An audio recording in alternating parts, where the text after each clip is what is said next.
la grabación. Decía que el tema de control está en todas las actividades, no solo en la logística y cadena de suministro. Este es un capítulo, pero está en las actividades de manufactura, está en las actividades administrativas, por donde lo busquen, siempre va a haber elementos de control. Lo que difiere es que las herramientas que se utilizan en unos casos o en otros son distintas, pero básicamente el hecho del control es una forma de asegurarnos de que las cosas se hagan bien y que el resultado final que se obtenga sea el óptimo o lo más próximo al óptimo, ¿no es cierto? En logística hay una serie de herramientas que, bueno, supongo que tanto Fabricio como Francisco nos van a explicar cuáles son esos. Obviamente, todo esto surge porque en todos estos procesos participa fundamentalmente el factor humano. Y el factor humano tiene las posibilidades de cometer algunas equivocaciones o errores, ¿no es cierto? Entonces, el hecho de controlar nos permite corregir. La filosofía japonesa, digamos, que fueron precursores con respecto al tema, con los sistemas de las 5S, sistema Kanban, etcétera,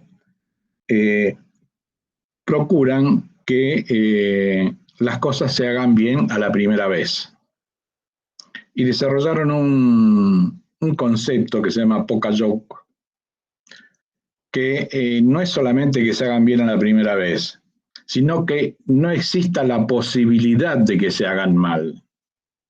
Entonces, es una forma de que asegurarnos de que el producto final vaya a ser el adecuado. Y controlamos no solamente por el hecho del factor humano, sino también porque los procesos, en algunos de los casos, llevan a variaciones que es necesario tenerlas bajo control. Para eso hay técnicas como el control estadístico del proceso, que nos permite saber si realmente el proceso está funcionando dentro de la tolerancia que se tiene. Pero básicamente acá en el caso del control de la logística está muy relacionado con el factor humano. Hay dos esquemas fundamentales, lazo abierto, lazo cerrado, donde uno participa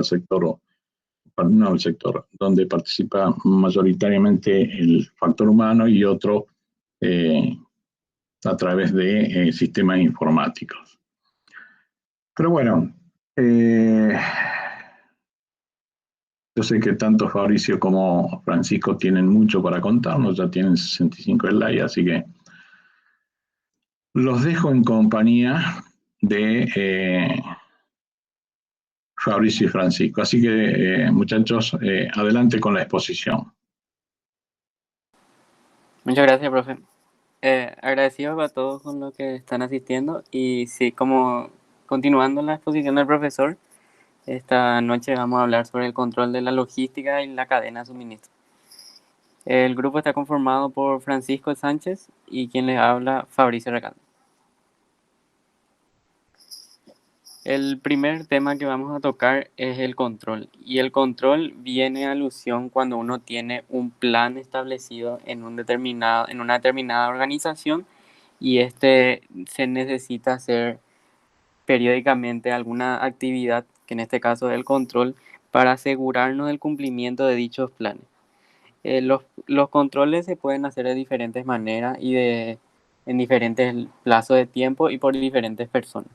Y todo esto está idealmente programado, planeado por los directivos o la persona encargada de los distintos temas. Esta es una descripción gráfica de cómo se presenta una organización. La organización tiene contenida en sí una serie de planes y que son la estructura base para poder hacer sus determinadas actividades. Y un mecanismo súper importante que asegura que lo que se planeó esté correctamente aplicado es el control. Acá tenemos el triángulo de tres, que tiene tres aristas, que es evaluación, medición y corrección.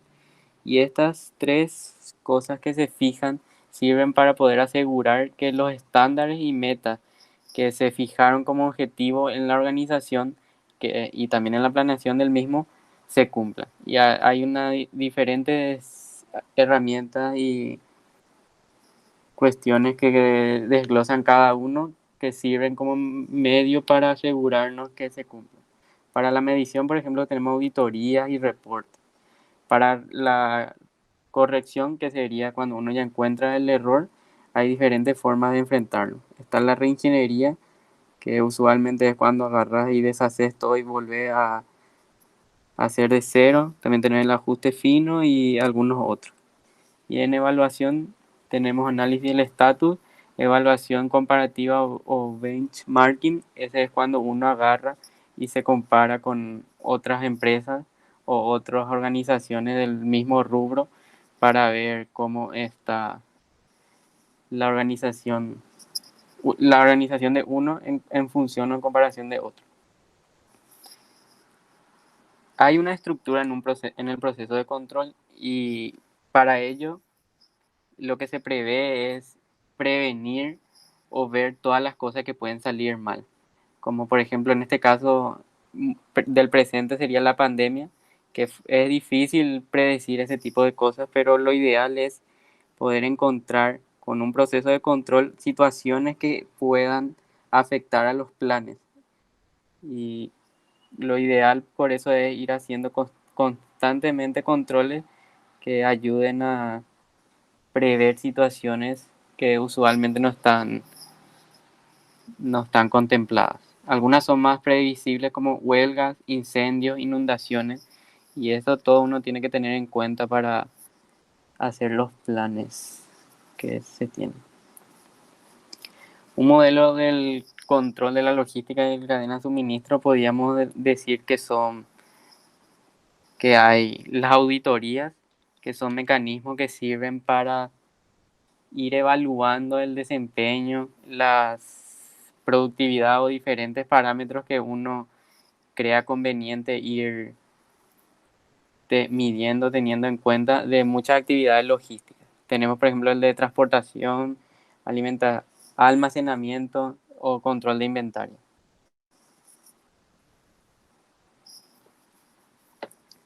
Aquí tenemos una serie de un gráfico esquemático que muestra dos cosas, que sería la representación esquemática de un elemento de control de un proceso, que es la parte de arriba, y después tenemos el proceso en sí. Y este conjunto de ambos esquemas representa el control del proceso de control, siendo el proceso cualquier actividad logística que tiene, como sabemos en ingeniería, tiene un input y un output, que tiene su entrada y salida del determinado proceso. El proceso de control en sí lo que hace es la salida del proceso, es decir, lo que resultó de la actividad procesada, esa se agarra y se analiza mediante distintos parámetros o distintos agentes. Acá, por ejemplo, tenemos el caso de monitor, más tarde le voy a decir qué es, y tiene una serie de acciones predeterminadas. Y esto de nuevo tira un output y ese output afecta al input del proceso. Siguiendo con la idea, el proceso en sí tiene entradas y salidas. Y en la entrada es es lo que es afectado por los elementos de control. Pues antes de entrar al proceso es donde se meten los cambios que se sugieren al proceso en sí. Y la salida es lo que se vuelve a analizar, esa es tu variable medida como resultado del proceso.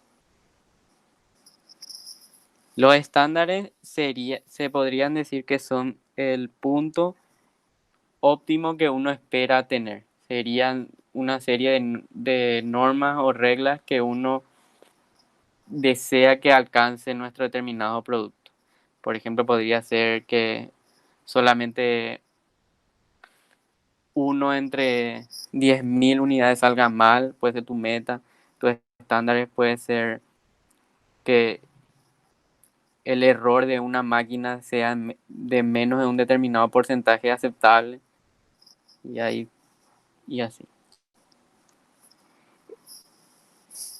El supervisor o monitor está encarnado por la persona que toma la decisión en el proceso de control.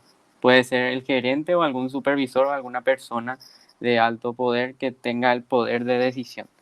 Y lo que hace es que agarra y recibe la información y determina si esta información cumple o no el parámetro establecido. Y si no cumple ese parámetro, eso se llama un error, cuando no se alcanza el desempeño real o establecido para ese proceso. Como mencionó ya previamente el profesor, tenemos distintos tipos de sistema de control. Tenemos 3 tipos. Tenemos el abierto, el cerrado y el que tiene una modificación, el de retroalimentación modificada. Vamos a estar hablando de cada uno. El sistema abierto se podría decir que es donde interviene una persona humana. Tiene una persona que verifica si se está cumpliendo o no el punto de set point o meta elegida. Aquí podemos tener una imagen que ayuda mejor a entender, siendo la parte de abajo del proceso en sí. Y lo que se analiza es, vamos a dar un ejemplo, el proceso podría ser un transporte de focos. Entonces foco de la luminaria, uno puede analizar la situación final de ese transporte de focos y el supervisor es que determina si cumplió o no con las metas.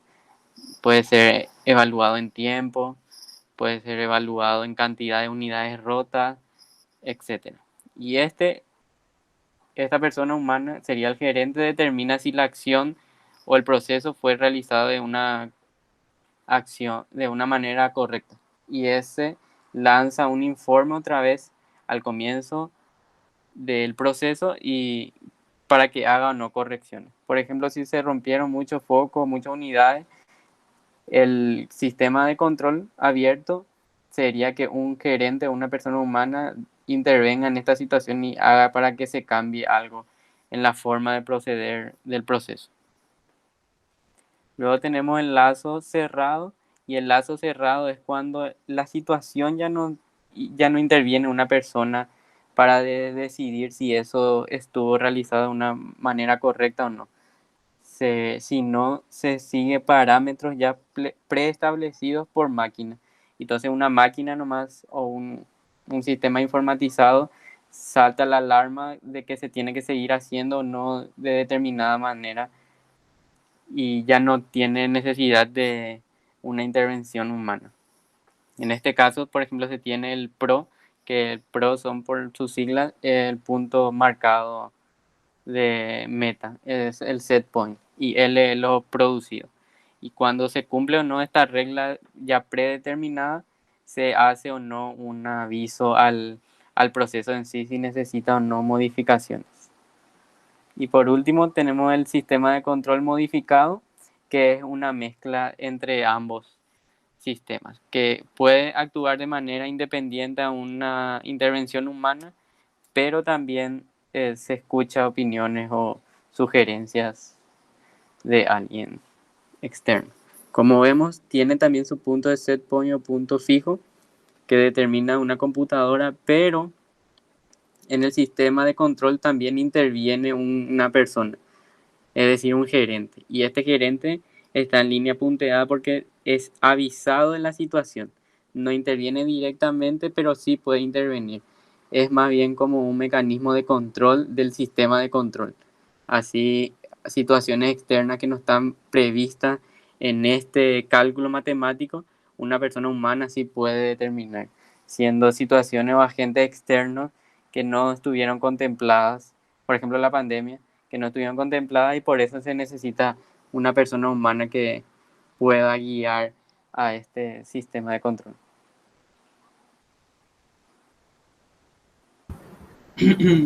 Buenas noches, les habla Francisco y voy a continuar con la exposición a partir de acá. Voy a ahondar un poco más en los detalles de un sistema de control. Siguiente. Entonces, una vez que tenemos definido nuestro tipo de sistema que vamos a usar, ya sea abierto o cerrado, con el de retroalimentación modificado, es necesario tener en cuenta los detalles del sistema. ¿Y cuáles son los detalles de nuestro sistema de control que hay que tener en cuenta?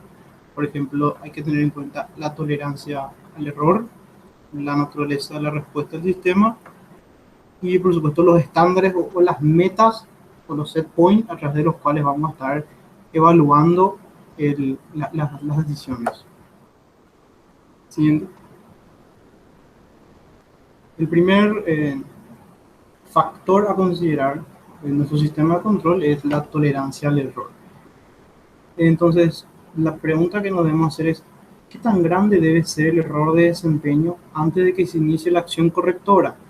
Y bueno, entonces nos preguntamos, solo porque, a ver, si nuestros costos logísticos de repente se disparan y son muy altos, o el nivel de servicio al cliente empieza a bajar, eso no significa necesariamente que debamos realizar una acción correctora.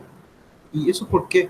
Porque la acción correctora consume tiempo de la dirección de la empresa, del personal, consume inclusive dinero y recursos. Entonces no es algo que se tiene que hacer a cada segundo. Entonces, para tomar estas acciones correctoras, se tiene que reducir el error solamente cuando sea necesario, porque de otra manera, acciones correctoras podrían ocasionar inclusive gastos que no se requieren. Entonces, en ese sentido, un sistema de control ideal es el que debe ser diseñado para responder a errores aleatorios, o sea, que estén, digamos, en el medio de dos extremos. Este sistema tiene que tener en cuenta que no puede responder a todos los errores, tiene que tener en cuenta que no puede responder a todos los errores. Sin embargo, tiene que tener en cuenta que debe detectar los errores que sean, digamos, trascendentales o que causen una modificación sustancial en nuestro proceso. Y entonces esos son los tipos de errores que van a requerir acciones correctoras. Debe ser tolerante a ese tipo de errores. ¿Sí? El siguiente factor es la respuesta. La respuesta del sistema de control a la hora de tomar una acción correctora cuando se encuentra una desviación o un error dentro del proceso logístico que se está controlando. Entonces, en un sistema logístico tenemos la extensión, o lo que se llama la extensión de la respuesta, es la velocidad, determina la velocidad con la que se puede realizar el cambio necesario en nuestro proceso logístico, pasando del nivel actual o el nivel en el que nos encontramos a el nivel deseado. Esa es la extensión de la respuesta. la rapidez con la que o sea, está asociado a un tiempo, y ese tiempo está asociado a una velocidad de respuesta a través de la cual puede, puede permitirnos llegar a ese valor deseado y realizar ese cambio. Por supuesto que las demoras de tiempo de información es un factor también a tener en cuenta en la respuesta, ¿verdad? Porque si la información, si la información llega tarde, o hay un mecanismo deficiente de transmisión de información de problemas, evidentemente por más buena respuesta o más poca extensión que tenga nuestro sistema de control, si no se informa del problema a tiempo, la situación se puede agravar mucho más y no, de todas maneras, por eso es un factor a considerar también el tema de la demora del tiempo de información, además de la extensión de nuestro sistema, que es la velocidad con la que va a responder a los cambios. Siguiente. Podemos ver un gráfico esquemático donde se puede apreciar un sistema con bajas tensiones en un sistema donde en este caso está comparando el nivel de inventario. Podemos ver que se encuentra en un nivel de inventario existente y hay un que no es el deseado, entonces hay un error, y el sistema de control lo que hace es corregir ese error y trata de alcanzar el nivel de inventario deseado.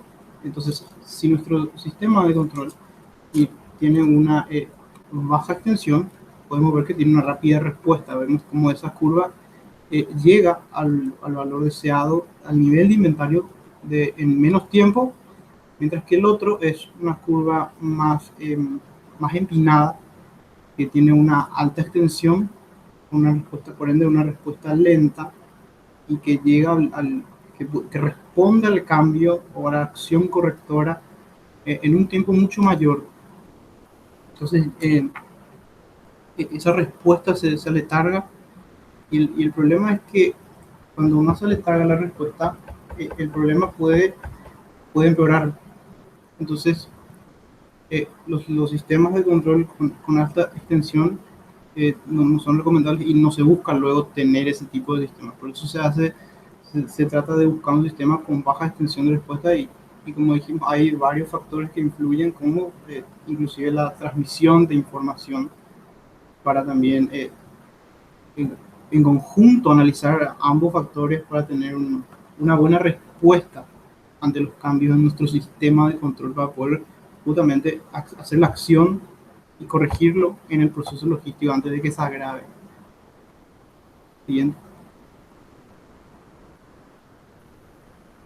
Bueno, tenemos dos modos de control comunes, digamos, el de encendido y apagado, o de dos posiciones solamente. Es, digamos, que cuando se detecta el error, se toma una acción correctora que es completa, que es, digamos, es drástica, y es a todo el proceso en sí, hasta que se observa parte del supervisor o el gerente de logística, se vuelve a medir de alguna forma, y se vuelve a ver el valor que se midió previamente, para ver si hubo o no una mejora de la desviación anterior. Entonces, el problema con este modo de control, ¿verdad?, es que es muy variable. O sea, me refiero a que, por ejemplo, como la acción se toma de una manera conjunta, de una manera completa, y no puntual, ni tampoco proporcional al problema. Y entonces, lo que pasa es que el valor, digamos, la variable va saltando de un punto a otro, y es inestable, ya que a medida que hacemos cada acción, ese valor va variando de un extremo a otro, y no, porque es una acción, como dije, una acción es muy drástica. El siguiente modo de control es el proporcional, que es proporcional justamente con el error que se está observando, se está midiendo. Entonces, cuando el error es grande, evidentemente el cambio también debe serlo, el cambio en la entrada, digamos, del proceso, la acción que se ejecuta a la entrada del proceso también lo es. Entonces es más proporcional y es de una manera más estable este modo de control. Bien. Voy a hablar un poco sobre el control en la práctica, ¿no? El control básicamente se trata sobre definir los estándares, las metas, los set points a partir de los cuales nosotros vamos a contrastar nuestros procesos logísticos. Bueno, y podemos tener tres parámetros, digamos, tres parámetros comparativos. Podemos centrarnos en los presupuestos, en las metas de servicio al cliente, metas de servicio que serían los ingresos, o en las utilidades. Esos tres pueden ser nuestros parámetros para contrastar y decir, bueno, este proceso está bien o no está bien, considerando que tiene tal o cual medición comparando con estos parámetros. Voy a hablar de cada uno de estos parámetros ahora. Como dije, representan el set point, representa digamos, el estándar con el que vamos a comparar el desempeño de nuestro sistema logístico. Podemos compararlo en términos de costo o presupuestos. Es uno de los más utilizados, pero hay que tener en cuenta que estos costos se tienen que establecer de forma realista para poder cumplir los objetivos de la empresa. Entonces, como dijimos, primero, teniendo en cuenta que los costos van a ser nuestro parámetro o nuestro set point para el contraste con nuestros procesos logísticos. Ese es el valor que se va a estar comparando en nuestro proceso logístico para determinar si estamos bien o no, o la manera o el desempeño del proceso. Bien. Se puede también utilizar o comparando los objetivos de servicio, el servicio al cliente, que vienen a ser los ingresos, en el ingreso en cuestión monetaria. En este caso, oposición al presupuesto, o sea, estamos midiendo en lugar de lo que nos cuesta. Hace rato comparábamos costos. El proceso puede estar bien si es que nos está costando o está variando los costos en lo que presupuestamos, o puede estar mal ya que nos está costando demasiado, o inclusive si nos está costando menos, puede ser que haya un subtrabajo ahí que también podría indicar una falla en nuestro proceso. Y lo mismo pasa con los ingresos. Se comparan los ingresos en lugar de costos. Es lo mismo, pero se habla de ingresos en vez de costos como parámetro a comparar, digamos. Siguiente.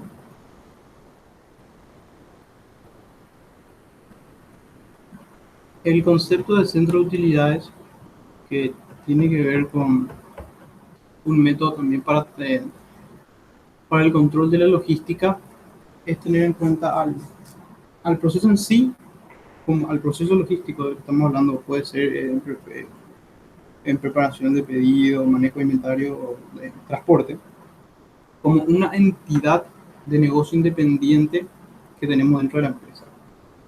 Es decir, un centro de utilidades que genera utilidades, puede tener ganancias o pérdidas. Y a partir de ahí, utilizar esas utilidades como un mecanismo de evaluación y comparación con algo establecido y presupuestado previamente para poder hacer el análisis, ¿verdad? Siguiendo con lo que es el tema de los detalles del sistema de control en los que hay que tener en cuenta, vamos a hablar sobre la información del control, la medición de esa información y la interpretación que tiene esa información que estamos recibiendo, ¿no? Por supuesto que nuestro sistema requiere información precisa para poder tomar buenas decisiones, inclusive tomar las decisiones con seguridad que van a afectar a de que un proceso logístico va a afectar a toda la empresa y a la cadena. Entonces, las principales fuentes de información deben ser confiables para que sean precisas y estas fuentes pueden ser, por ejemplo, auditorías o inclusive informes que se pueden realizar con cierta frecuencia, y informes de la empresa que se hagan con personas a cargo de ella, que lo más profesional posible, ¿sí? Y objetivo.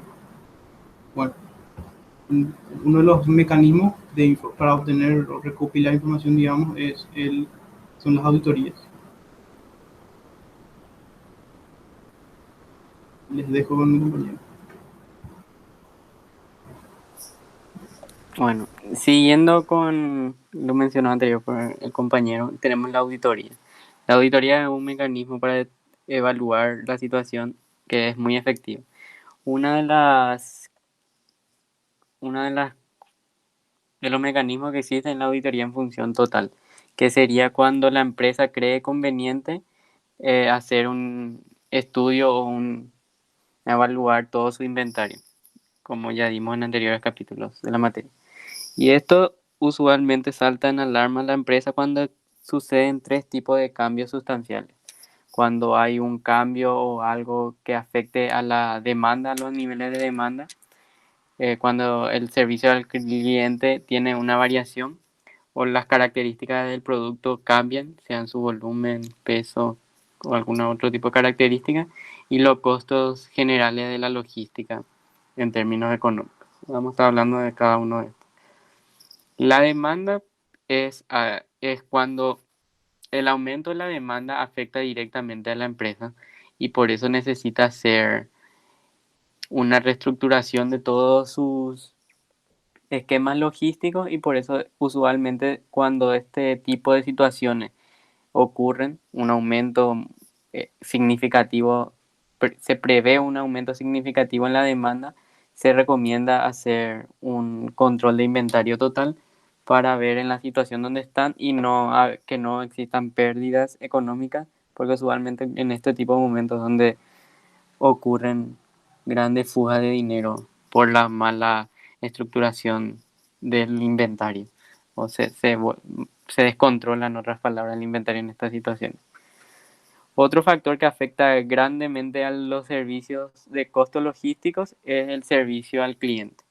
El servicio al cliente usualmente el monto económico que se destina a este fin está muy fijado, es muy estrecho el margen que se le deja a este tipo de actividades, y por eso cualquier cambio en cualquier tipo de situaciones, otros parámetros anteriormente dicho ya, que hagan cambiar la situación, afectan drásticamente al servicio al cliente, y por eso uno tiene que revisar bien cuando hay algún cambio en la política o otras compañías cambian su estrategia y tienen que adecuarse el sistema o estrategia logística de la empresa a apuntar a enfrentar ese tipo de situaciones cuando hay cambio en el servicio al cliente. Un cambio en las dimensiones del producto o del precio o el peso mismo del producto puede significar un cambio total de cuestiones logísticas, pudiendo afectar desde el modo de transportar, desde la interacción con la cadena de suministro, y toda la logística en sí se pueden ver afectados por un simple cambio en las dimensiones del producto o cualquier otro parámetro que tenga que ver directamente con la estructura física del producto. Y por eso es muy importante que si van a haber cambios en ello, se haga un estudio y vean el impacto que esto tendrá en la logística de la empresa. Pues un factor muy determinante es la parte física del producto. Los costos logísticos son un tema a considerar y que si no planeamos o no nos adecuamos a ellos pueden generar cuantiosas pérdidas. Una empresa que tenga productos de bienes de alta ingeniería, usualmente sus costos de distribución rondan el 1% de sus ventas más o menos, no es tan alto, pero hay otros sectores como el sector del sectores químicos e industriales donde el empacado y toda la producción de sus productos representa un 20 a 30% de las ventas. Por eso es importante que, de acuerdo al tipo de sector donde uno se encuentra, tener bien presente cuánto impacta la parte del costo logístico en el producto o en la cuestión financiera de toda la empresa. Por eso algunos simplemente se desligan de la parte de la logística en términos de, de poner en el producto el valor del transporte. Una forma muy fácil de entender esto es que se fijan los precios solamente teniendo en cuenta el valor real que la empresa determina al precio. Y a eso vos le sumás el extra del envío.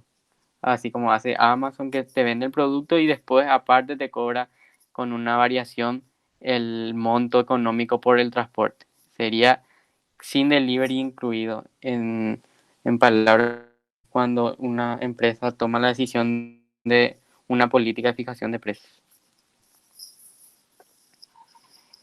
Como venimos hablando, toda la parte del transporte es gravemente afectado cuando hay errores humanos, como mencionó el profesor al comienzo de la exposición, ya que es un tema donde usualmente hay gran intervención humana y en esos momentos es donde se producen errores. Por ejemplo, en la descripción de la factura, usualmente cuando le toca a la persona entregar o emitir factura, se suele equivocar en las dimensiones del producto, en la cantidad de producto en sí. Tarda mucho en escribir la factura, entonces se retrasa el tiempo de entrega y esto genera una serie de retrasos, una serie de problemas, generando hasta 750.000 facturas en términos de problemas por errores en el sector de transporte. Y se hizo un cálculo que este monto representa un 3 o 5% extra anualmente para distintos sistemas de transporte. Y para ello, lo que se suele hacer es hacer se delega la responsabilidad de la auditoría de la factura de transporte a otra empresa.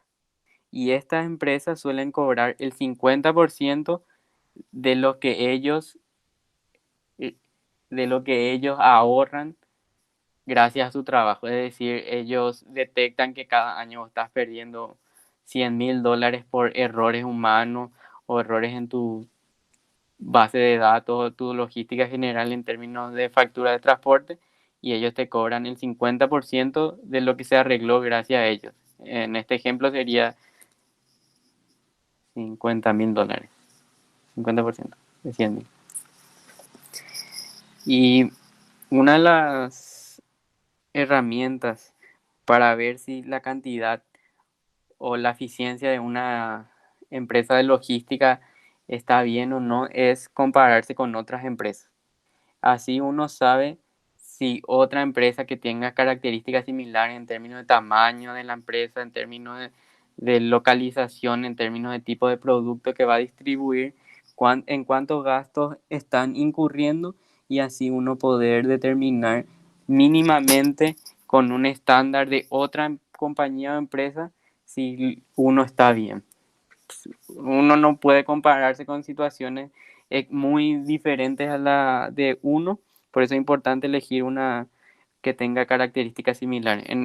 Por ejemplo, una empresa paraguaya no es que tanto se puede comparar con una europea porque es diferente las características de las rutas o simplemente las distancias, aunque sean iguales en términos absolutos desde un punto a otro de una cadena de suministro a otra. En Paraguay esa distancia puede haber 20 veces más baches que en Europa, o puede haber mucho más tráfico en Europa que en Paraguay. Así que uno tiene que estar bien, tiene que elegir bien la empresa o el tipo de empresa con la cual se quiera comparar. En el mismo sector usualmente es la idea. Por ejemplo, acá tenemos un ejemplo de los costos de diferentes tipos de empresas en sus diferentes sectores. Tenemos la automotriz, la química, y lo ideal es que exista un parámetro de la excelencia. Elegir una empresa la mejor de la zona o del país o de la región y determinar como eso es el estándar. En Paraguay, por ejemplo, podría ser en términos logísticos de distribución, ser Bepar. Entonces vos podés decir que ese es el mejor de su clase y lo ideal es, si vos también estás en ese mismo tipo de rubro, Coca-Cola puede ser, ver si se aleja o no al mejor de la clase en ese mismo rubro y así ir intentando mejorar sabiendo cuál es el punto óptimo que podría llegar a, a tu sector. Por eso se crearon 5 pasos o recomendaciones para hacer este tipo de evaluaciones y son las así detalladas. El primero sería recopilar y analizar la información y luego el segundo paso es identificar y reunir información de otras compañías para poder compararse después con ellas. Como dije, es bueno saber o tener un punto de referencia de qué otras cosas se está haciendo bien a tu alrededor. El tercer paso es identificar cuáles son los factores por qué las otras compañías sí están pudiendo tener menores costos o mayores ingresos e intentar estrechar la brecha en ese sentido de desempeño. Y el cuarto ya es crear un plan para a corto o mediano plazo para poder mínimamente igualarle en la situación de desempeño de la otra empresa. Y el quinto ya sería todo un plan estratégico y un compromiso total para llevar a cabo ese plan que se propuso. Además existen otros tipos de auditorías, otras formas de evaluar el, el rendimiento o la situación de la parte logística para ver el desempeño de los inventarios o ver cómo está todo el almacén y ver si está todo correcto y cuáles son los factores que se pueden ir mejorando. Para ello tenemos herramientas como informes regulares que pueden ser delegados a jefes del planta o gerentes que hagan con una periodicidad predeterminada distintos informes que ayuden a ver en qué se está haciendo bien y qué se está haciendo mal, pero tampoco tiene que haber tantos informes ni tan cerca en el tiempo que le robe mucho su tiempo. Tiene que ser en un punto óptimo donde no le sature la cantidad de informes y que revele información real, pero tampoco que haya uno al año o uno cada tanto. Tiene que estar bien planeado de acuerdo a la cantidad o dimensión de la empresa misma para que sea lo más eficiente y refleje un resultado positivo real para la empresa. Usualmente se pueden tener informes de costos de parte de servicios, de productividad y tabla de desempeño. Vamos a hablar de cada uno. Los informes de costos son directamente que tocan la parte económica o monetaria y determinan si se está invirtiendo bien la plata, si hay buen flujo, si hay buena cantidad de, de plata en el banco para un buen apalancamiento o situaciones que tengan que ver con la parte económica más que nada. Este es el más usual porque es el que más fácil podés explayarte o dar una charla o una exposición en los gerentes con algo más entendible o más visible para todos, que es la parte económica que más le interesa a los dueños, por ejemplo. Informe de productividad. hay diferentes tipos de informe de productividad y esto usualmente desde el punto de vista logístico acá tenemos una serie de ejemplos que hacen relación con diferentes parámetros dentro de la empresa o actividades logísticas. Por ejemplo, el costo logístico podemos relacionar con la cantidad de ventas y ahí podemos ver si podemos sacar distintos set points o KPIs que ayudan a ver si nuestras acciones están siendo buenas o no en este ámbito. Por eso es importante tener buenos datos y un buen historial e ir no solamente juntando, sino analizando estas informaciones que tenemos y darle un sentido que sea de fácil interpretación. También tenemos los costos logísticos totales en relación a los costos de la actividad en relación. Tenemos los costos logísticos en relación a los estándares de la industria, que ese, como mencioné anteriormente, es cuando vos tenés todos tus cálculos de cuánto a ti te cuesta determinada actividad y vos para posicionarte agarrás y te comparas con el promedio de la industria o con el mejor o hasta inclusive con la competencia directa. Y es una buena forma de saber medirte en términos relativos con otras empresas de tu alrededor. Acá tenemos, por ejemplo, un ejemplo de una tabla de productividad, siendo la primera columna la situación actual. La siguiente columna es del periodo anterior, periodo consecuente directo anterior, y después tenemos el del mismo periodo pero del año pasado. Sería para no caer en el error de datos que estén fijos por temporada. Por ejemplo, puede ser en diciembre y influya mucho la parte de Navidad. Entonces, para no sesgarnos con ese dato, se toma del mismo periodo pero del año anterior. Además, podemos tener estándares de la compañía que son fijos y el del promedio de la industria para poder posicionarnos. Acá, por ejemplo, vemos que el de la industria es 31 y la compañía es 29. Como todos sabemos que la productividad es muy buena, algunos agarran y se fijan que ser mínimamente mejor que el promedio de la industria.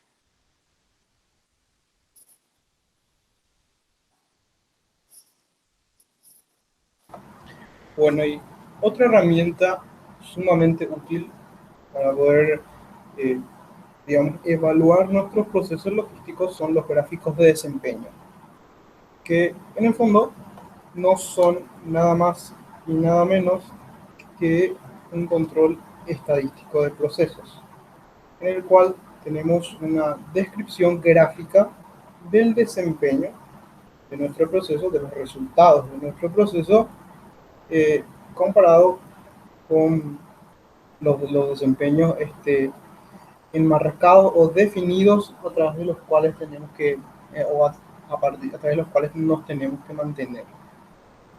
Puede ser a través del tiempo, o tiene que ser a través del tiempo para que podamos ir controlando el proceso. Veamos un ejemplo en la siguiente diapositiva. Tenemos este ejemplo, tenemos un límite superior y un límite inferior claramente. Estos límites se sacan a partir de, en realidad está tabulado, tienen también las fórmulas con las que se hallan, pero en realidad está tabulado a partir del histórico, en este caso el índice de rotación de inventario. A partir del histórico de la rotación de inventario durante un periodo de tiempo, podemos calcular estos límites superior e inferior y tenemos, digamos, la franja entre las cuales nuestro proceso se dice que está en control. O sea, está teniendo variaciones normales o esperadas. Y por supuesto que pasando esa franja entre el límite superior e inferior, se dice que el proceso está fuera de control. En este caso vemos que la variación normal para el índice el índice de rotación de inventarios está entre 9 y 8. Vemos que a través del tiempo, para un tiempo T-7, se encuentra dentro de la franja entre 8 y 9, para t-6 la misma cosa, así sucesivamente hasta que en t-1 aproximadamente está al borde, digamos, del límite inferior. Ya para t-0 vemos cómo hay una caída sostenida y se encuentra fuera de nuestra franja de variación normal. Y eso, en control estadístico de procesos, se atribuye a una causa extraordinaria que merece una revisión. Se dice que el proceso está fuera de control y se tendría que revisar entre los diversos factores que afectan al proceso, mano de obra, material, métodos, y etcétera, dónde está esa variación extraordinaria que ha hecho que mi proceso ahora esté fuera de control. Siguiente. Bueno, esto es más de lo mismo, donde tenemos esto es el gráfico en sí, es algo que lo puede hacer tranquilamente un operario, o sea, me refiero a la aplicación. Por ejemplo, para la muestra 1, el operario ve y dice que, en este caso dice la reacción de entrega a tiempo. Entonces, para la muestra 1, el operario ve que su entrega estuvo a el 94%, el 94% de sus entregas fueron a tiempo. Entonces está dentro de los límites marcados. Después hace otro, digamos, otro grupo de pedidos, hace nuestra muestra 2 y ve que y ubica esa muestra 2 en el gráfico y ve que el 93% de pedidos de esa muestra se entregaron a tiempo. Y así sucesivamente el operario mismo puede darse cuenta en el momento en el que su proceso sale de control e informar inmediatamente al gerente de logística o el encargado, por ejemplo, en la muestra, a partir de la muestra 12, donde tiene menos del 90% de entregas a tiempo. O sea, algo está pasando allí que está produciendo esa variación tan importante que hace que nuestro proceso esté fuera de control. Siguiente. Siguiente. Bueno, un anterior. Otra vez. Levantamos un poquito. No, siguiente. Levantamos un poquito.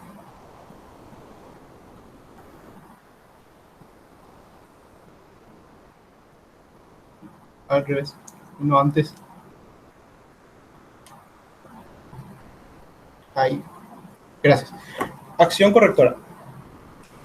Entonces, una vez que tenemos la información a través de las auditorías o los informes, como bien dijimos, hacemos la evaluación con el control estadístico de procesos, con el benchmarking, con lo que sea, tenemos la evaluación y sabemos qué está pasando. Entonces tenemos que tomar una decisión.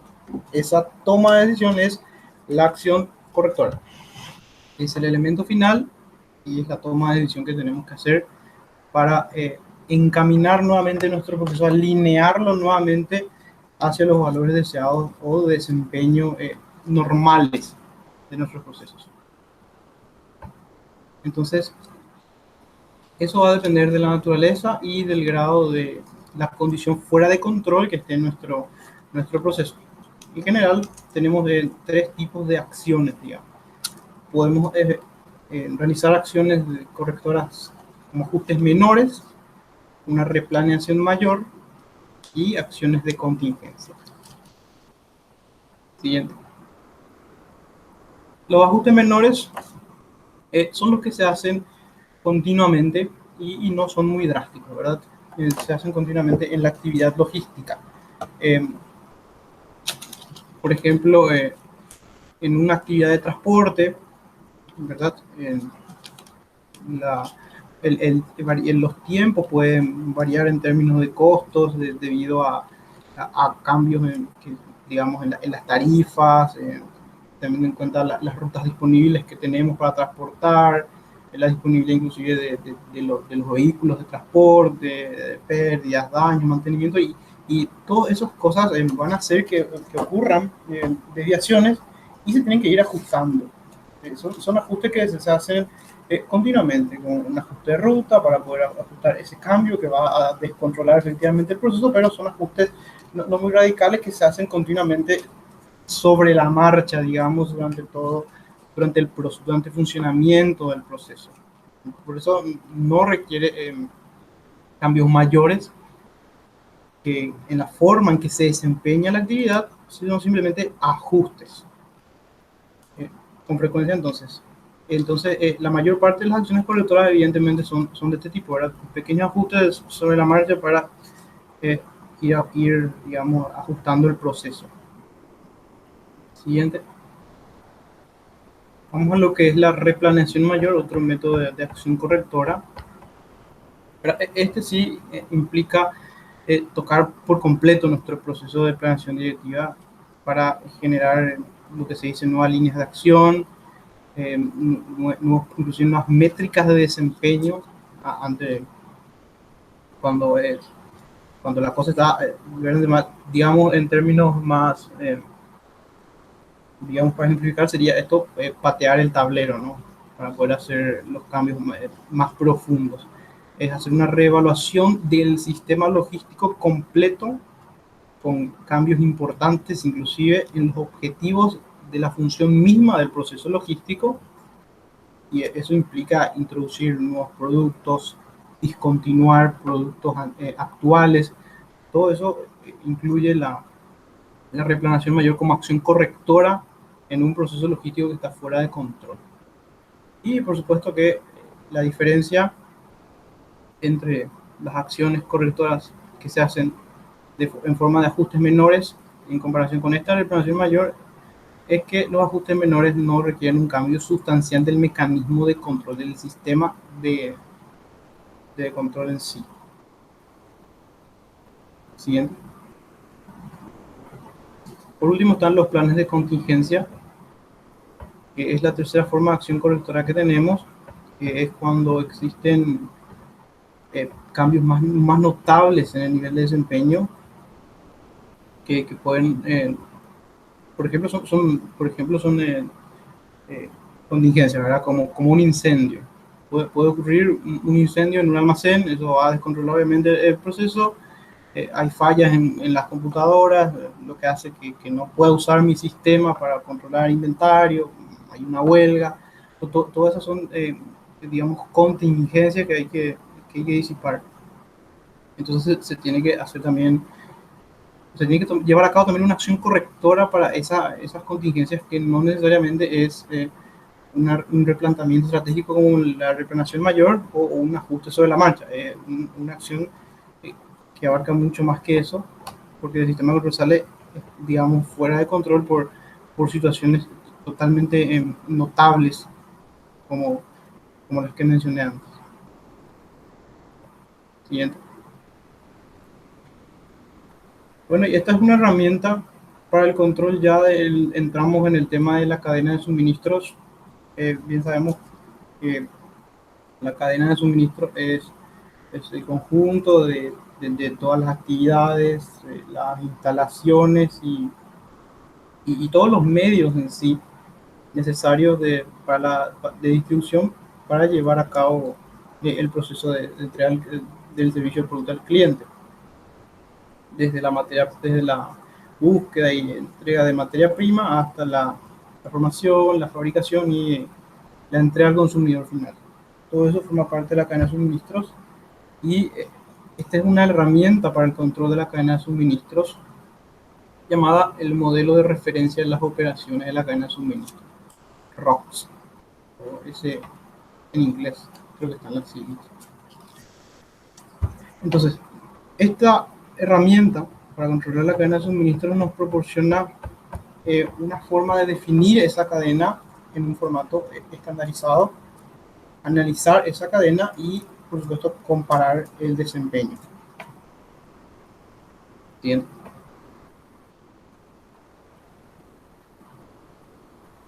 Entonces, tiene un amplio alcance, ya que incluye elementos como elementos de la demanda, digo bien, como el pronóstico de la misma, los clientes, los pedidos, y entonces como abarca toda la cadena de suministros, tiene un amplio alcance el modelo de ROX para el control de la cadena de suministro. Entonces, lo primero que se hace, ¿verdad? Es establecer digamos, un marco de referencia. Ese marco de referencia es para poder describir el proceso y se basa en 5 componentes básicos. Describe el proceso teniendo en cuenta lo que es digamos, la planeación, tiene en cuenta la demanda y los recursos disponibles del proceso. Describe el proceso desde el suministro, que son, digamos, las actividades que están asociadas a la adquisición de materias primas. Describe también el proceso desde la fabricación, es decir, la actividad en la que se transforman las materias primas en los productos finales. Desde la entrega, que son las actividades asociadas con lo que es la administración, la preparación de pedido y la entrega de los productos terminados. Y por último, desde la perspectiva de la devolución, que se refieren a las actividades relacionadas con la devolución de materia prima a los proveedores o la devolución de productos terminados por parte de los clientes a nosotros. Entonces, se utilizan 5 dimensiones de desempeño o métricas de desempeño para la cadena de suministro. Lo que tiene que ver con la confiabilidad, digamos que mide la confiabilidad de la cadena de suministro, la sensibilidad, flexibilidad, costo y la eficiencia. Ahora vamos a ver un ejemplo más claro de eso. Siguiente. Bueno, esto es un modelo esquemático más o menos de cómo funciona el modelo de ROX para el control de la cadena de suministros. La flecha naranja, plan, es el plan que se hace desde la parte de proveedores hacia el cliente, el flujo de proveedores. Entonces, ese es el plan que tenemos que tener en cuenta en la cadena de suministros. Lo que es digamos, el suministro en sí de los proveedores a nosotros, la fabricación o la preparación donde nosotros procesamos esa materia prima que nos traen los proveedores, y después el envío, donde nosotros enviamos la materia prima procesada como producto terminado a los clientes. Después, desde la perspectiva de las devoluciones que se dan desde los clientes a nosotros y de nosotros hacia los proveedores de materia prima, por ejemplo. Esquemáticamente así se visualiza o así estandariza las cadenas de suministro el modelo de ROX. Siguiente, para poder graficarnos con una cara. Bueno, acá tenemos algunos ejemplos más prácticos de cómo, de cuáles son las métricas para cada atributo de la cadena de suministro que habíamos hablado, de la confiabilidad, de flexibilidad, los costos. En el caso de la confiabilidad, vemos que la confiabilidad podemos usar, por ejemplo, métricas, o sea, cómo medimos la confiabilidad de nuestra cadena de suministro. Podemos tener en cuenta, por ejemplo, métricas de desempeño en la entrega, métricas de velocidad de atención, métricas de cumplimiento de pedido. Todas esas métricas nos sirven para medir la confiabilidad de la cadena de suministro. Y lo mismo para los siguientes, digamos, para las siguientes métricas de la cadena de suministro que está estandarizada por ROX.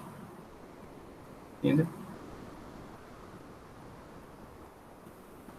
Bueno, los patrones de desempeño son, digamos, actividades que hay que tener en cuenta que existen actividades que se encuentran en conflicto de costos entre sí. Por ejemplo, transporte con inventarios, ¿verdad? Los niveles de servicio del cliente con la actividad de distribución. Entonces, hay que tener en cuenta que estas actividades, al compararlas entre sí, siempre tienen que estar, digamos, de esa manera, su relación. para poder interpretar si también el desempeño se está llevando de una manera o no.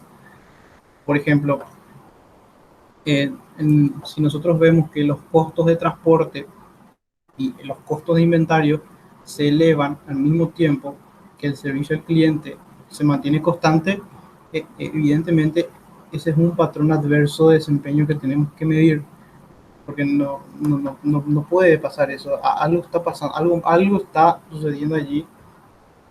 Por lo tanto, ese patrón de desempeño nos indica que, hay algo que está saliendo mal allí. ¿Sí? Y esos son los patrones que hay que tener en cuenta, ¿no? Los que tienen ese tipo de comportamientos que pueden indicar más rápidamente eso. Bueno, y por último, el curso de acción que tiene que ver en cuenta que una vez reconocida el patrón de desempeño, es decir, ¿qué pasó?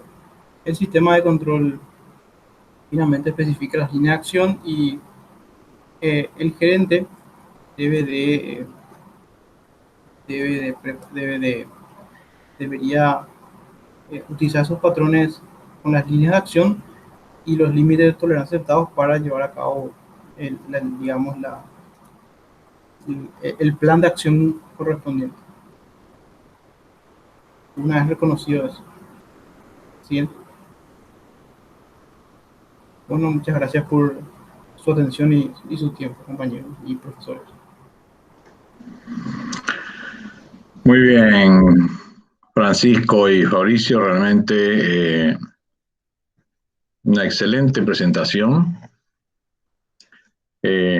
tanto por el PowerPoint como los comentarios y explicaciones que ustedes iban adornando lo dicho en el PowerPoint. Realmente un gusto haberlo escuchado. Además, en lo personal, durante diversas partes de la exposición me sirvieron para transportarme en el tiempo y recordar muchas de mis actividades profesionales que se relacionaban con casi todo lo que ustedes comentaban. Realmente muy bien, los felicito por la presentación. No quiero ahondar en detalles y anécdotas y demás, pero es real.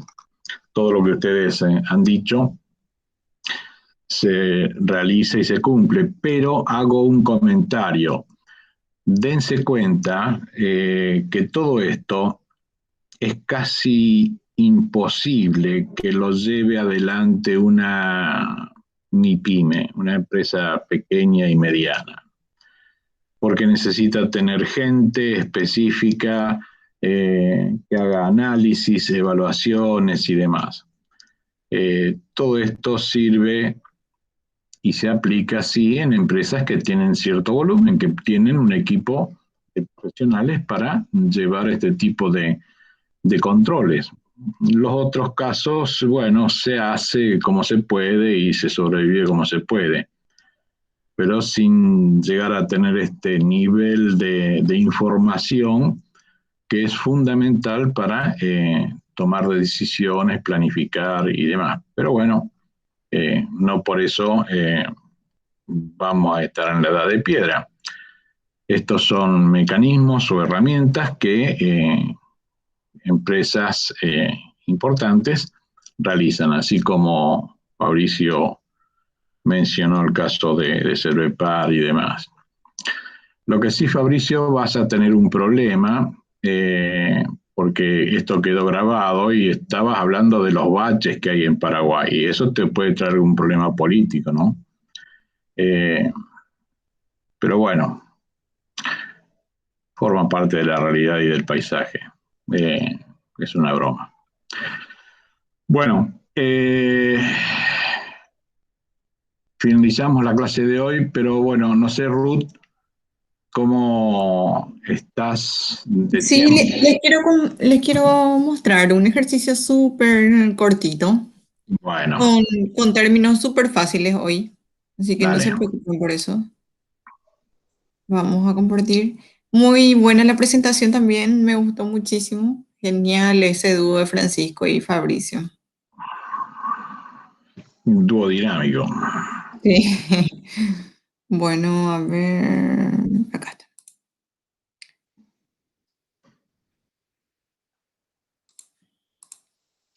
Bueno, volvemos con nuestros pedidos. La fecha de pedido, tenemos el código del producto, la descripción y la cantidad está en unidades. La otra vez hablamos de cómo hacer un layout o un slotting, la palabra que más le gustó a Fabricio, ¿verdad? Hoy vamos a hablar de cómo dividir las estanterías y qué producto va en unidades, qué producto va en cajas y qué producto va en pallets. Para eso, ¿qué vamos a hacer? Acá tenemos en unidades, estos son los productos y este es el código. Y ya puse en otra pestaña lo que sería su maestro artículo. Su maestro artículo básico, con dos medidas básicas que en logística se tiene, ¿verdad? Unidades por cajas y unidades por pallet.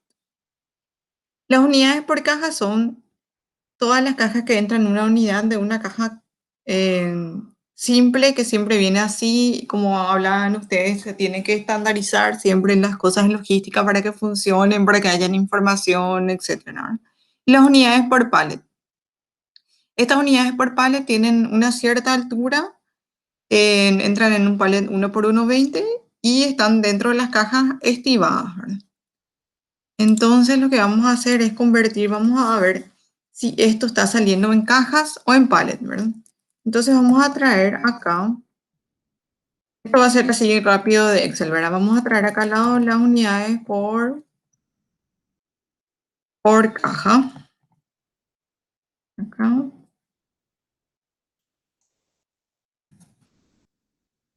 Ahí trajimos, ¿verdad? Entonces este producto, el 536, que es la avena fortificada de 400,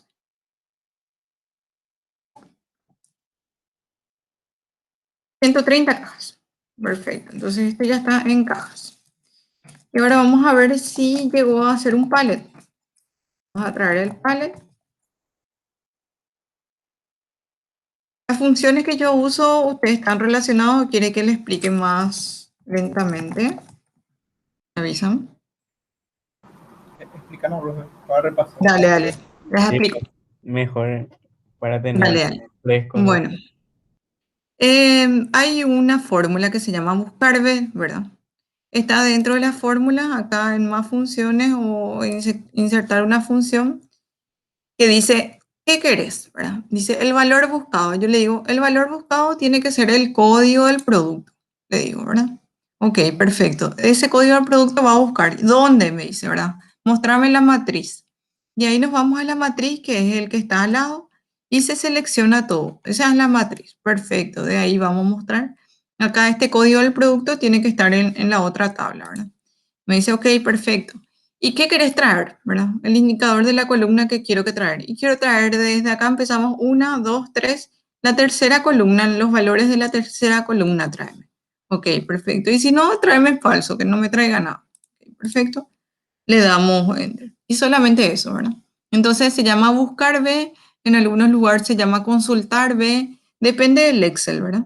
Pero es así sencillo. Para buscar un valor, pueden hacer acá directamente como yo hice, seleccionando eso, o en la función. ¿Qué valor buscamos de la columna C? ¿En dónde? En la tabla del maestro artículo que copié al lado. Y queremos la columna 3. Y así, ya detrás. Y lo único que hice es estirar, ¿verdad? Siempre con la flechita de acá abajo estira la función, ¿sí? Entonces, ¿qué hicimos? Si estas son las unidades, estas son las cajas, les convertimos en cajas. Entonces tenemos 130 unidades, cajas de 18 unidades cada una. Entonces ahí ya está en cajas. La misma cosa con el pallet, solamente que ahora quiero lo mismo. Quiero buscar este código de producto en la misma tabla del maestro, pero ahora quiero la columna 4. Entonces le digo la columna 4 y ahí me trae todas las unidades por pallet. La misma cosa, para saber cuántos pallets equivalen eso. Entonces acá me dice que no es un pallet entero, ¿verdad? Entonces quitó de algún lado. Entonces, acá sabemos que trae un pallet. ¿Por qué es importante el pallet? ¿Se acuerdan? Ay, no recuerdo quién es el que habló de eso, pero ¿se acuerdan que creo que era justamente el que va a exponer la próxima exposición con Jessica? Él hablaba de un contenedor pallet. ¿Por qué? Porque se acuerdan que cuando dimos, creo que con Cori, los tipos de estantería, teníamos unas estanterías de racks que le llamaban unos racks selectivos, que se almacenaban con montacargas, que se almacenaban con reeds, con retráctiles, ¿verdad? Entonces, siempre está ubicando pallet. Entonces, llega un pallet, baja un pallet, sube un pallet, después el cliente pide por pallet otra vez. Pero la realidad es que los clientes pueden pedir de cualquier forma si no es una limitante de nivel de servicio, así como ustedes mencionaban, ¿verdad? En el nivel de servicio se define cómo está nuestro centro de distribución. Si nuestro centro de distribución va a ser todo en cajas, ok, va a tener una estructura diferente, no necesariamente va a tener un rack selectivo, a lo mejor tiene cangilones, a lo mejor tiene un entrepiso, a lo mejor tiene otro tipo de estantería. Si directamente va a ser en unidades, bueno, va a ser como el de Amazon, a lo mejor va a necesitar un robot, o va a ser como el Mercado Libre, que a lo mejor va a ser unas estanterías como estuvimos viendo la otra vez, ¿verdad? Entonces de ahí se define qué tipo o sea, desde el nivel de servicio vemos qué tipo va a ser nuestro almacén para qué tipo de clientes vamos a distribuir, ¿verdad?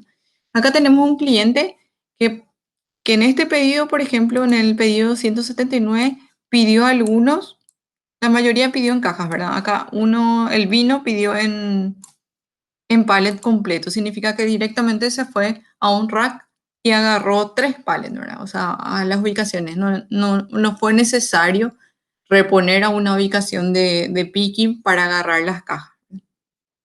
Entonces yo les voy a mostrar esto de la forma más simple para que a ustedes les sirva en algún momento los cálculos. Entonces nosotros, ¿qué pasa? Queremos saber los pales enteros, ¿verdad? Entonces si acá hay un pal entero, ok, este es el pal entero, genial. Entonces vamos a ver un poco si hay cajas también que tengan unidades. Parece que no, todas son las cajas enteras, no hay unidades. Entonces nos piden unidades, pero sí piden pallet y en cajas, ¿verdad? Entonces acá yo digo, bueno, todo esto que está acá va a estar en rack directo y esto se va a bajar con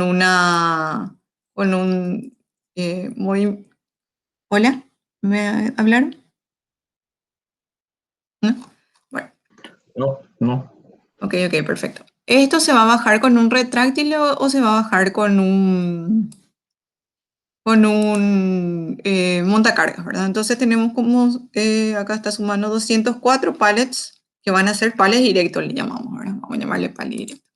Y la diferencia de esto, que vamos a poner acá la diferencia, que va a ser el pallet menos lo que se quedó, ¿verdad? Esto está en unidad de pallet. Esto es un pallet equivalente.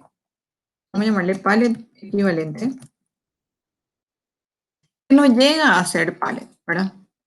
Es 0,60 el pallet. Entonces, este no va a estar en una ubicación que nosotros definimos como almacenaje o reposición de pallet. Va a tener que estar en una ubicación de pick. ¿Y esto a cuánto equivale? ¿A cuántas cajas?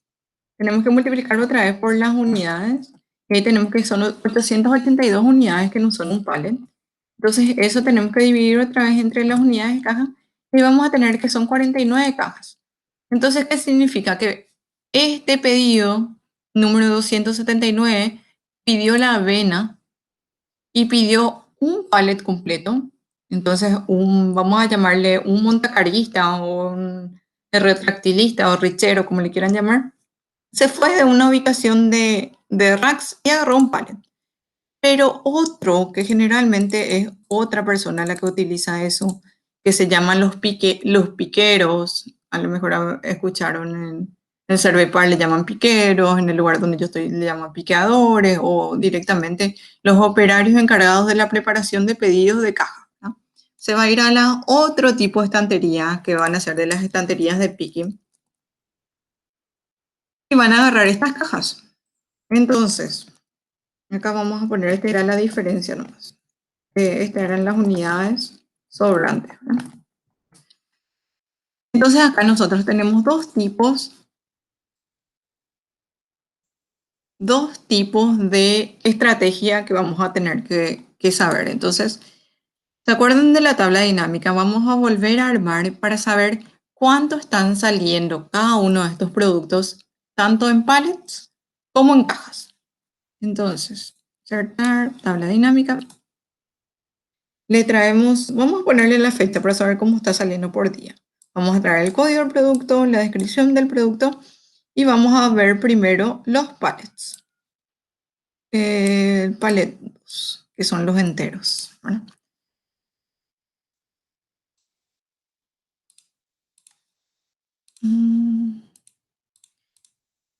Ok.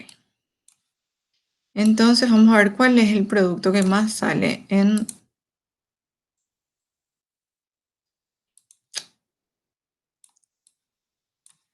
esto. El vino rosado. 55 pallets sale directo, ¿verdad?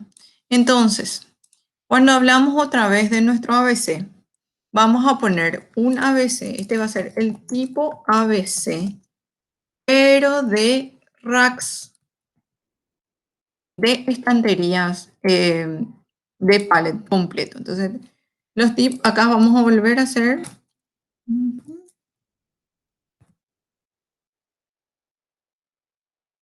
Y 26, ¿se acuerdan de Pareto?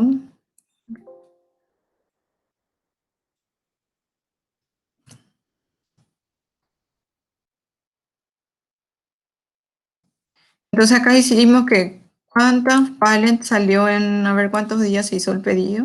6 días de este mes en todos los pedidos, ¿verdad? Entonces, hacemos la ponderación con respecto al total, ¿se acuerdan? Para hallar el 80-20. Entonces acá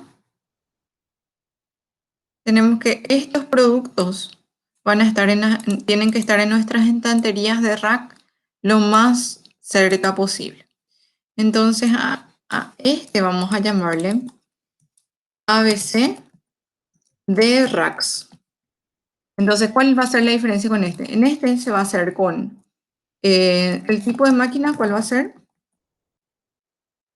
Un montacargas de altura. Se llama también reach o retráctil. Entonces, y el operador va a ser un montacarguista. Entonces ya estamos definiendo el tipo de proceso que va a tener. Y ya estamos definiendo que estos van a ser los productos A que van a tener que estar frente de los racks con los niveles más importantes. Los niveles generalmente más importantes de los racks son el primer nivel. Porque cada vez que el retráctil sube las uñas es más lento, ¿verdad? Porque tienen que visualizar, etcétera. Hay también retráctiles, creo que ya vienen todos computarizados, que vos le decís nivel tanto y él ya calcula según lo que le programaste que se tiene que ir a tal altura y bueno, es más rápido. Ya estamos hablando de un retráctil que las uñas son manejadas por un operador que tiene que ver si las uñas están llegando cerca del travesaño o no. Entonces, bueno, esto va a ser nuestro producto A y así continuamos, ¿se acuerdan con nuestros productos B? Perdón, señáleme más.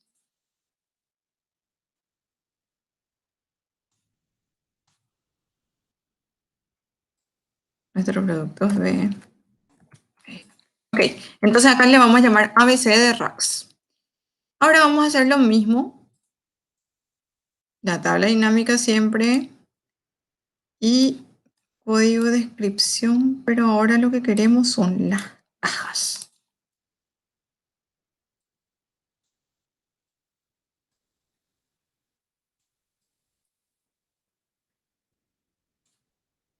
Entonces vamos a hacerle otra vez de mayor a menor.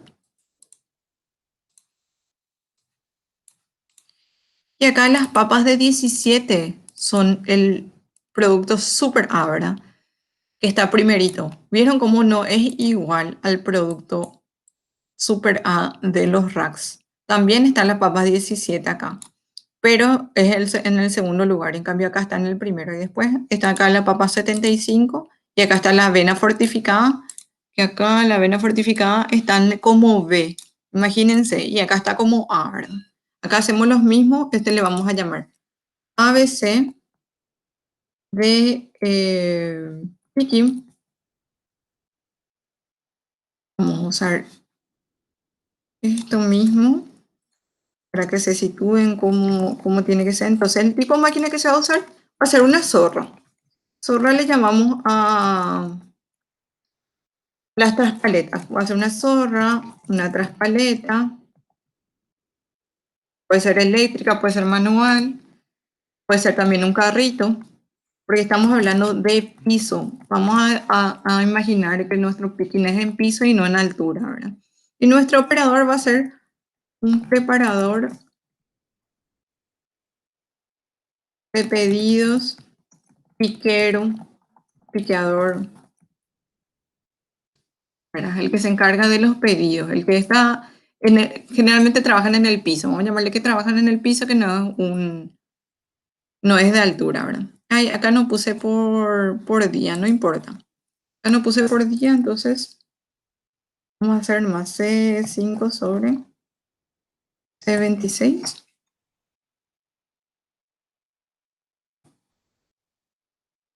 F4 se le pone acá para que ancle este número, eso ya seguro sabrán, ¿verdad? Ok, ahí tenemos la misma cosa. Vamos a hallar el acumulado.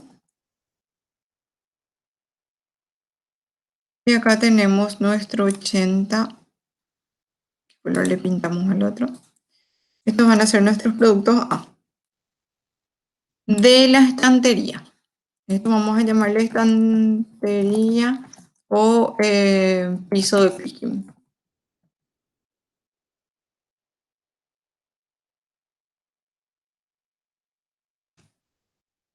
¿Okay? Entonces la misma cosa. Y acá estos son nuestros productos B.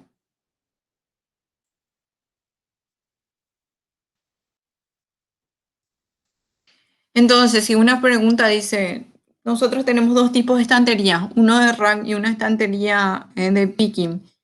Los productos que son A en una estantería de racks, ¿necesariamente son productos que van a ser A en una estantería de picking? La respuesta es no, ¿verdad?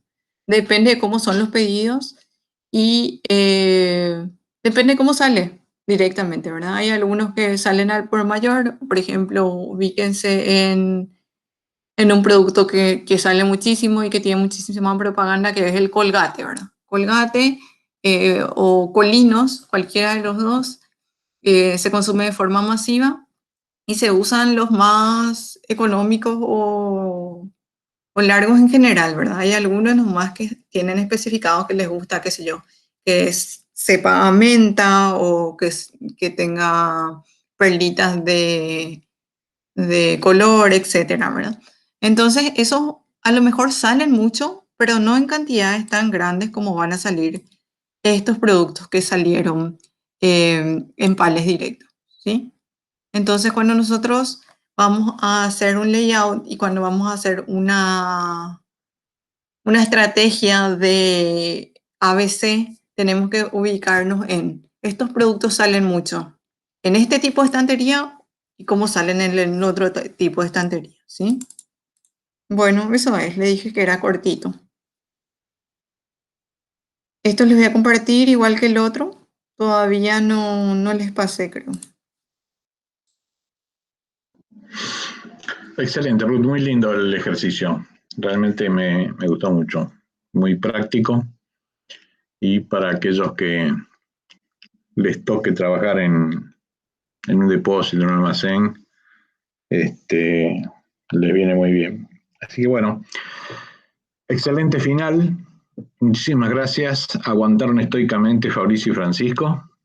Sí, gracias, Fabricio y Francisco. Espero que les haya gustado y cualquier cosa me avisan. Yo en digamos, para castigar a los que se fueron, lo pondría en el examen esto. Sí, Estoy pensando. lo que pasa es que Fabricio es el delegado, entonces él le va a comunicar igual a todos. Y bueno, que se lo comunique, pero se lo perdieron. Bueno, gente, muchísimas gracias por todo y si Dios quiere, nos vemos el miércoles que viene. Cuídense, cuídense a los que están cerca de ustedes y bueno, nada más que decir de mi parte. Muchísimas gracias y nos vemos el miércoles que viene. Así es. Chao, profe. Vale, profe, Chao, muchas muchachos. Chao. Chao, chao. Profe, nuevamente las 19 horas. ¿Cómo? ¿Perdón? Las 19, la semana que viene. Sí. Ok. Profe, ¿nos puede mandar esta grabación y la de la semana pasada y nosotros te vamos a mandar los dos PPT? Bueno, podemos hacer ese trueque. Pero como negociador, primero voy a recibir la información de ustedes y después le envío esto. Ok. Dale, Qué malo gracias. que soy, pero bueno, dale. Chao, Gracias, Fabricio. Mauricio. Chao, chao, Ok, gracias. Ruth. Nos Chao, vemos. profe. Estamos en contacto. Tuviste buena conexión al final. Tuve muy buena conexión, pero yo ahora le devuelvo el celular a celular. mi hijo y me quedo colgado, ¿viste? Así que disculpa si por ahí, no sé, vos escribime. Dale, profe.